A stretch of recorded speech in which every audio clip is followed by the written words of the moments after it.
Good morning students, प्रिय छात्रों।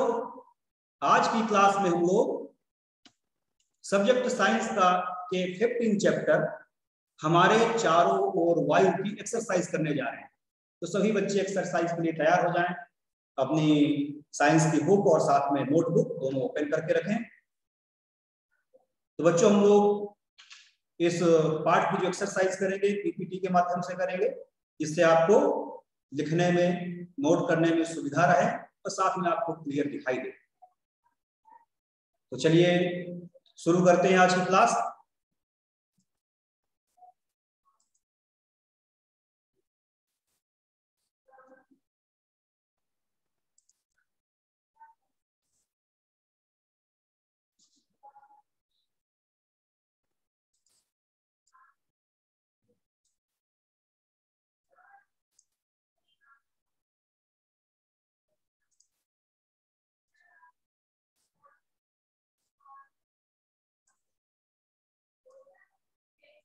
तो बच्चों, हमारे पाठ का क्या नाम था? हमारे चारों ओर वायु। और बच्चों, हम लोगों ने पिछले दिन जब इस पाठ को पढ़ा था तो जाना था कि वायु हमारे लिए कितनी आवश्यक है। वायु के बिना जीवन संभव नहीं है। साथ में बहुत सारे जो आपके चारों तरफ आप अपने क्रियाकलाप देख रहे हैं, वही बहुत सारे काम वायु की उपस्थिति के कारण ही संभव हो पाते हैं।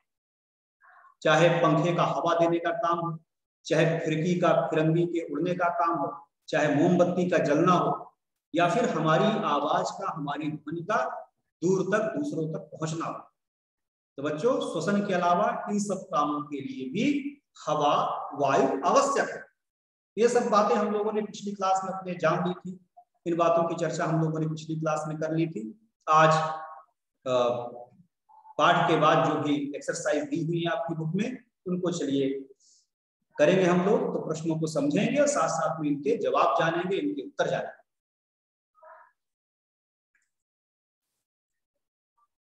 तो बच्चों, आपकी बुक में जो पहला प्रश्न दिया हुआ है, पहला प्रश्न क्या है? वायु के संघटक क्या हैं? तो आप लोगों ने पिछले दिन जाना था कि जो वायु है वो कई गैसों का मिश्रण है। वायु में, हवा में कोई एक गैस नहीं है। क्या आप सोच रहे हो इसमें ऑक्सीजन बस है जो हम लोग श्वसन में उपयोग करते हैं? तो बच्चों, वायु कई गैसों से मिलकर बनी हुई है, इसीलिए इसको हम लोग मिश्रण बोलते हैं। तो वायु में बहुत सारी गैसें मिली हुई हैं।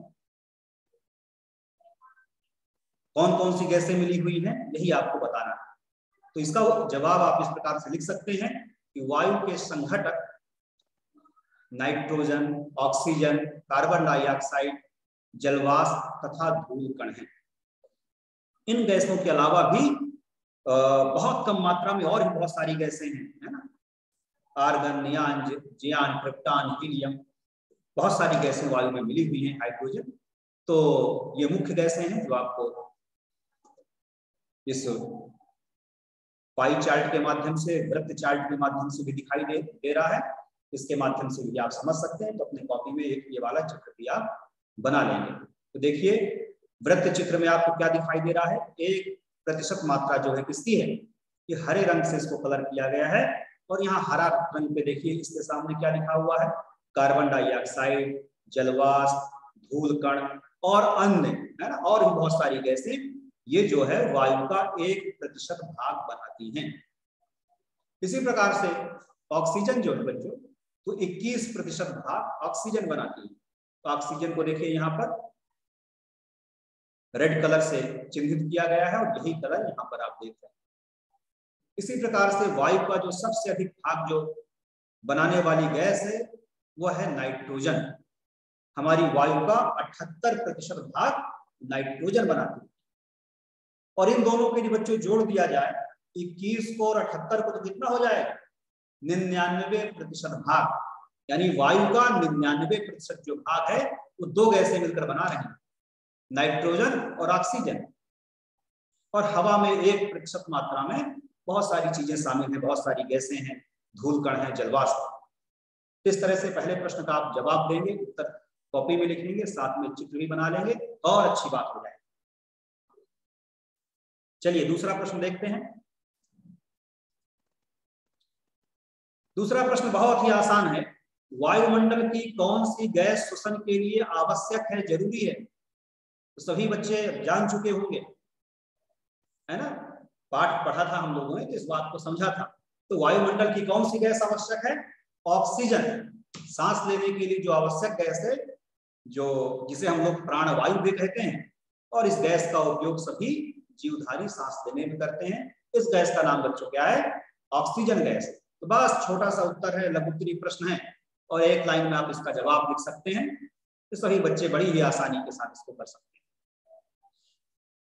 बच्चों, ऑक्सीजन गैस जो है वो आप सोच रहे होंगे कि सांस लेने में, श्वसन क्रिया में हम ऑक्सीजन गैस का तो उपयोग करते हैं, लेकिन हवा से ऑक्सीजन गैस हमारी नाक कैसे उसको अलग कर पाती है, कैसे अंतर समझ पाती है कि ऑक्सीजन गैस हमको अंदर लेना है कि नाइट्रोजन लेना है? ऐसा कुछ प्रश्न भी आपके दिमाग में कभी कभी आ जाता होगा। तो बच्चों, ऑक्सीजन गैस कैसे वायुमंडल में विद्यमान है, किस क्रिया के द्वारा? तो प्रकाश संश्लेषण की क्रिया के द्वारा पेड़ पौधे भोजन भी बनाते हैं और ऑक्सीजन गैस भी छोड़ते हैं। लेकिन ऐसा नहीं है कि जीवधारी पेड़ में चढ़कर, विभिन्न प्रकार के जीव जंतु या हम लोग पेड़ में चढ़कर ऑक्सीजन सूंघ रहे हो, ऐसा तो है नहीं। यहाँ जरूर लिखा हुआ है हम लोग वायुमंडल की ऑक्सीजन गैस श्वसन में उपयोग करते हैं, लेकिन जब बच्चों हम लोग सांस लेते हैं, श्वसन क्रिया करते हैं, तो सारी गैसें जो कमरे में उपलब्ध हैं, जो विद्यमान है सब गैसें, तो सब श्वसन क्रिया में हमारे अंदर चली जाती है। लेकिन हमारे फेफड़ों की ऐसी विशेषता है ना, वहां पर केशिकाओं में, पतली पतली वाहिकाओं में जो रक्त उपस्थित है, उसमें हीमोग्लोबिन, लाल रक्त कणिकाओं में हीमोग्लोबिन नामक लौह तत्व है। तो उसकी यह विशेषता है कि जो अंदर विभिन्न प्रकार की गैसें गई हैं, जो भी वायु में मिली हुई थी, उनमें से ऑक्सीजन उसको अपने से चिपकाता है, अपने में से जोड़ता है, और बाकी गैसों को बाहर, जब हम निःश्वसन की क्रिया करते हैं, सांस बाहर छोड़ने की क्रिया करते हैं, तो बाकी गैसें बाहर निकल जाती हैं। तो निःश्वसन में यानी सांस अंदर लेने में जो आपके चारों ओर गैसें हैं, जो भी चीजें हैं, तो सारी अंदर जाती हैं, लेकिन हमारे फेफड़ों की ऐसी विशेषता है कि वो ऑक्सीजन गैस को रोक लेता है, बाकी गैस को निःश्वसन के दौरान बाहर निकाल देता है। तो जो बच्चों हम लोग उपयोग करते हैं, जो भी जीवधारी उपयोग करता है, तो वो ऑक्सीजन गैस का उपयोग करता है। ये बात आपके समझ में आ गई होगी। चलिए आगे बढ़ते हैं, तीसरे प्रश्न को देखेंगे। आप यह कैसे बताएंगे, कैसे सिद्ध करेंगे कि वायु ज्वलन में सहायक है? तो बच्चों, जो वायु है वो ज्वलन के लिए भी आवश्यक है। यदि वायु नहीं होगी तो ना तो हम मोमबत्ती जलेगी, ना तो आपका चूल्हा जलेगा। तो वायु किसके लिए आवश्यक है? ज्वलन के लिए भी आवश्यक है, यह आपको बताना। कुछ बच्चे जुड़ गए हैं, आस्था, ओके। चलिए आगे बढ़ते हैं। इसका जवाब आप किस प्रकार लिखेंगे, कैसे सिद्ध करेंगे? तो इसके लिए कुछ आपको क्रियाकलाप करना पड़ेगा, कुछ प्रयोग करना पड़ेगा। तो क्या करेंगे? कांच का एक बर्तन आप लेंगे, उथला बर्तन, है ना, बहुत ज्यादा गहरा ना हो, उथला हो थोड़ा सा। उसके बीचों बीच एक मोमबत्ती जलाकर रख दीजिए। इसके बाद क्या करना है? जो पात्र लिए हैं उसमें थोड़ा पानी भी भर देना है आपको, और इसके बाद मोमबत्ती को कांच के गिलास से आपको ढकना है। कांच का गिलास हो या कांच का जार हो। हम देखते हैं कि थोड़ी देर तक मोमबत्ती तो जलती रहती है, इसके बाद मोमबत्ती बुझ जाती है और पानी जो होता है कांच वाले जार में ऊपर चढ़ जाता है। ऐसा क्यों बच्चों हो रहा है? क्योंकि जब तक उस कांच के जार के अंदर वायु उपस्थित थी तब तक तो मोमबत्ती जल रही थी, लेकिन इसके बाद मोमबत्ती ने मांग की वायु, जहां से भी उसको थोड़ा सा रास्ता मिला नीचे की तरफ से, तो वहां से सोची मोमबत्ती कि यहां से हवा में खींच लूं, लेकिन वहां पर हवा नहीं थी, वहां पर क्या था? पानी। तो पानी अंदर की ओर खींच के चढ़ गया, और मोमबत्ती को हवा न मिलने से, वायु न मिलने से मोमबत्ती जलना बंद कर देती है, मोमबत्ती बुझ जाती है। कुछ ऐसा करके हमें इस उत्तर को बनाना है, इस उत्तर को लिखना है। तो आप इस चित्र को भी अपनी कॉपी में बना लेंगे, साथ में इस उत्तर को भी लिख देंगे। जब बच्चों चित्र के साथ हम उत्तर लिखते हैं तो बात कुछ ज्यादा ही अच्छी हो जाती है, ज्यादा ही सुंदर बन जाती है ना, और आपको परीक्षा में अच्छे अंक मिलते हैं। यदि चित्र बना देंगे तो और अच्छी बात हो जाएगी। तो बच्चे चित्र भी बना लेंगे अपनी कॉपियों में। चलिए चौथे प्रश्न की ओर बच्चों बढ़ते हैं। गुड मॉर्निंग आस्था। आस्था शुक्ला, आवाज आ रही है?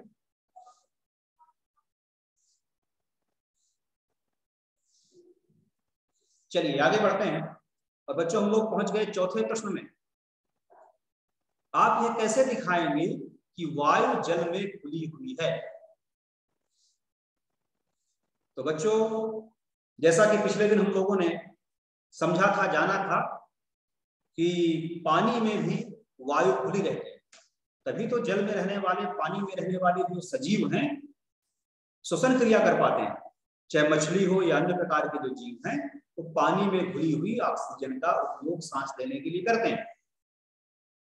और पानी में हवा घुली हुई है कि नहीं, इसको जानने के लिए क्या करेंगे? इसके लिए भी कुछ आपको काम करना पड़ेगा, कुछ प्रयोग करना पड़ेगा। क्या करेंगे आप?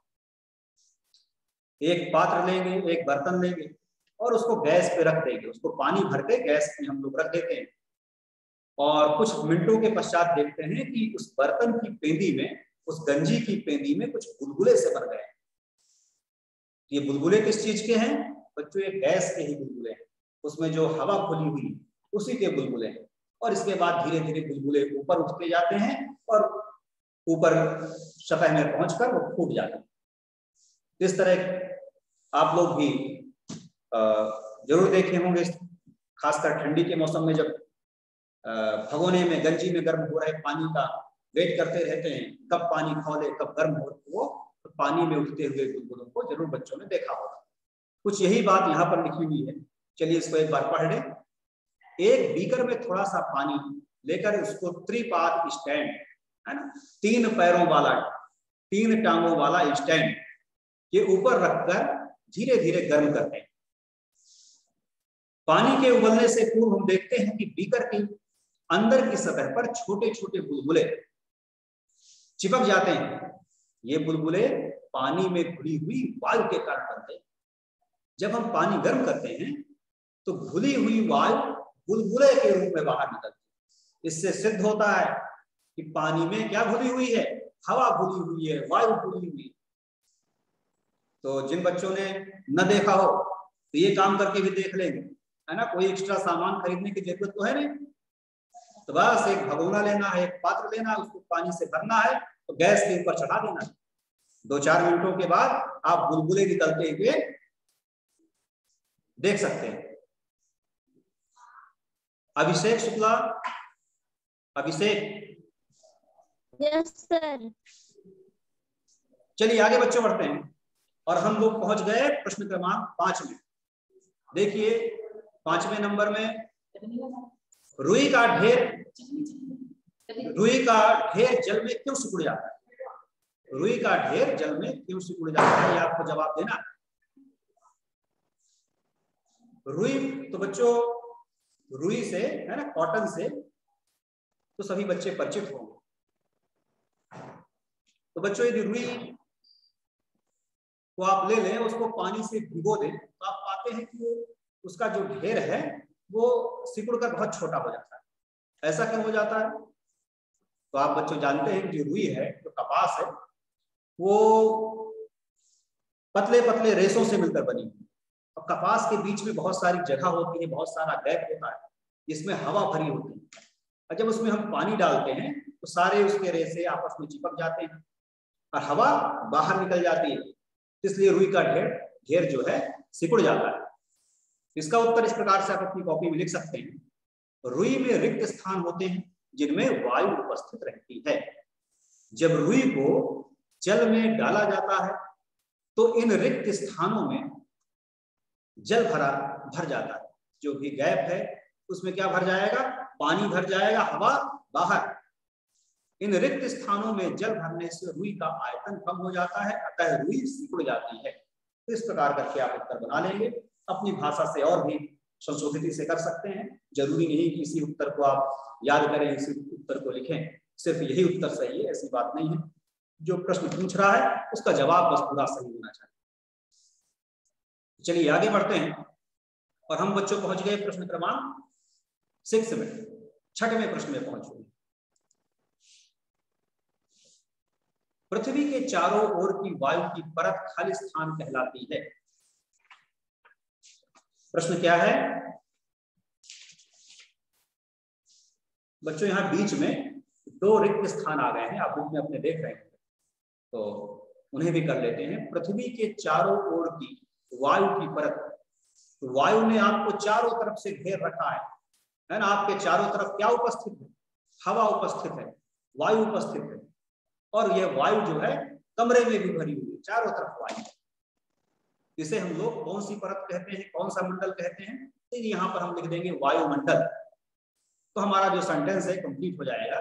पृथ्वी के चारों ओर की वायु की परत वायुमंडल कहलाती है। तो यहाँ पर आप वायुमंडल भर लेंगे, यह भी आपका जो सेंटेंस है, जो आपका उत्तर है, कंप्लीट। 7वें को देखते हैं अगला। हरे पौधों को भोजन बनाने के लिए वायु के अवयव की आवश्यकता, वायु के अवयव खाली स्थान की आवश्यकता होती है। तो बच्चों, हरे पेड़ पौधों को भोजन बनाने के लिए वायु का जो घटक है कार्बन डाइऑक्साइड गैस की जरूरत होती है। तो यहाँ पर हम भरेंगे कि हरे पौधों को भोजन बनाने के लिए वायु के अवयव कार्बन डाइऑक्साइड की आवश्यकता होती है। तो यह आपका भी सेंटेंस पूरा हो जाएगा, इसका भी जवाब पूरा हो जाएगा। तो बच्चों, हरे पेड़ पौधे अपना भोजन स्वयं बनाते हैं, इसीलिए इन्हें हम लोग स्वपोषी कहते हैं, उत्पादक कहते हैं। तो हरे पेड़ पौधों को भोजन बनाने के लिए जानते हैं किन चीजों की आवश्यकता होती है? एक तो आपकी सबसे आवश्यक जो बात है सामने लिखी हुई है, कार्बन डाइऑक्साइड गैस, और क्या चाहिए? सूर्य की रोशनी भी चाहिए, और क्लोरोफिल भी चाहिए, और जल की मात्रा भी चाहिए। इन चीजों का उपयोग करके हरे पेड़ पौधे अपना भोजन बनाते हैं और ऑक्सीजन गैस मुक्त करते हैं। चलिए बच्चों आगे बढ़ते हैं, 1-2 प्रश्न उत्तर और बचे हुए हैं, उनको भी देख लें।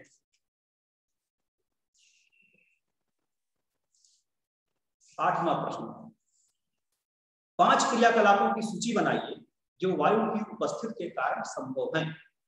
तो ऐसे कौन कौन से क्रियाकलाप हैं जो वायु की उपस्थिति के कारण संभव है?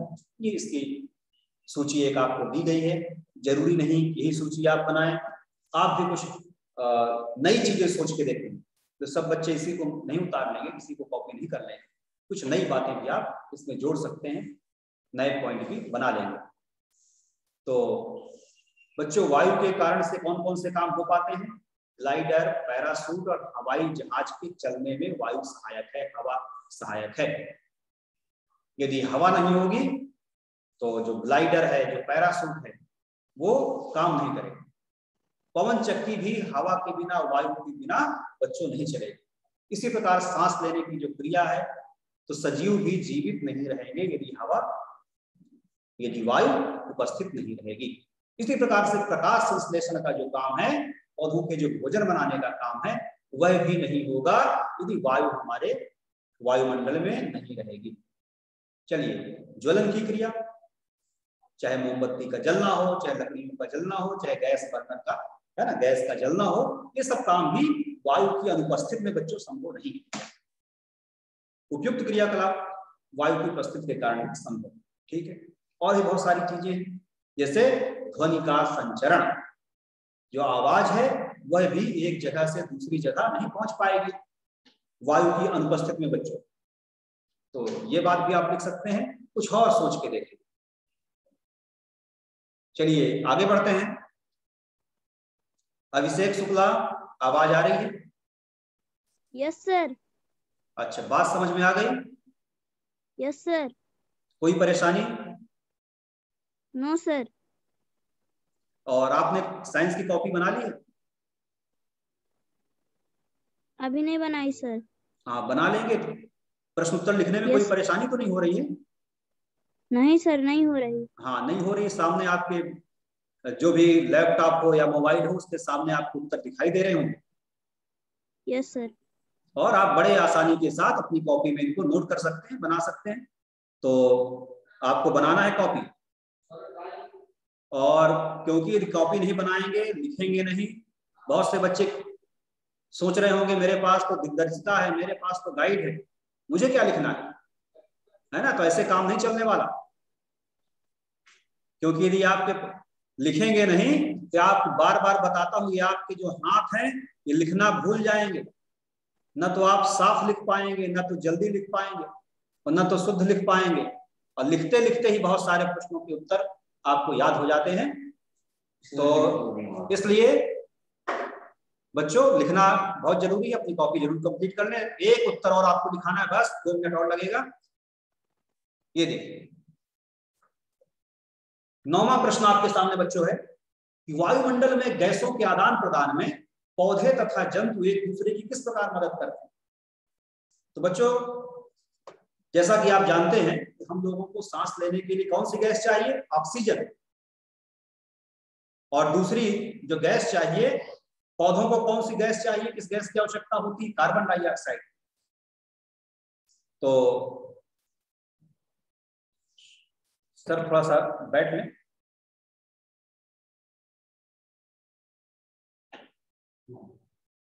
आप भी स्क्रीन पे दिख रहे हैं, पूरा देश आपको देख रहा है, पीछे से बैकग्राउंड में वर्मा सर।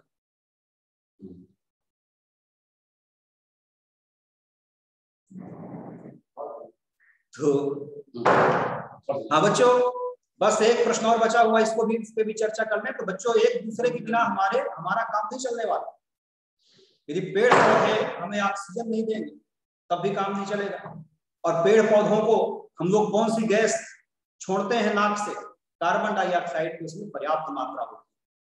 तो बच्चों, हम लोगों की गतिविधियों के द्वारा वायुमंडल में कार्बन डाइऑक्साइड निर्मुक्त की जाती है, मुक्त की जाती है।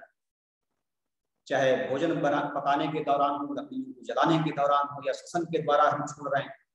तो ये जो कार्बन डाइऑक्साइड हम लोग छोड़ रहे हैं, इसका उपयोग पेड़ पौधे करते हैं।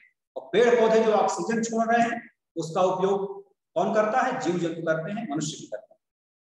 तो यही बात बच्चों यहाँ पर लिखी हुई है। इसका जवाब आप यहाँ से नोट कर लेंगे। आपकी शायद अगली क्लास का टाइम हो रहा है।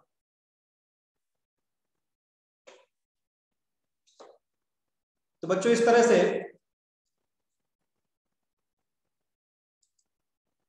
आज की क्लास में हम लोगों ने चैप्टर 15 पार्ट 15 की एक्सरसाइज की है।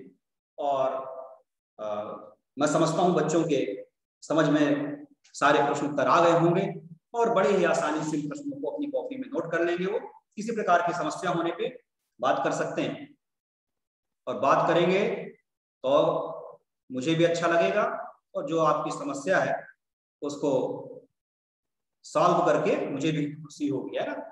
तो आप बताएंगे कोई समस्या हो। और इस तरीके से पढ़ना पसंद है, या चाक लेके मैं ब्लैक बोर्ड पे उत्तर लिखाऊं, तो वो तरीका पसंद है, ये बात भी आप बता देंगे। 1-2 बच्चों से बात हुई है तो उन्हें तो ब्लैक बोर्ड पे समझने में थोड़ी सी प्रॉब्लम हो रही थी, इसलिए मैं पीपीटी के माध्यम से आपको इनके उत्तर दिखा रहा हूं। चलिए बच्चों, तो आज के लिए इतना ही। अगले दिन हम लोग अगला पार्ट पढ़ेंगे। Thank you.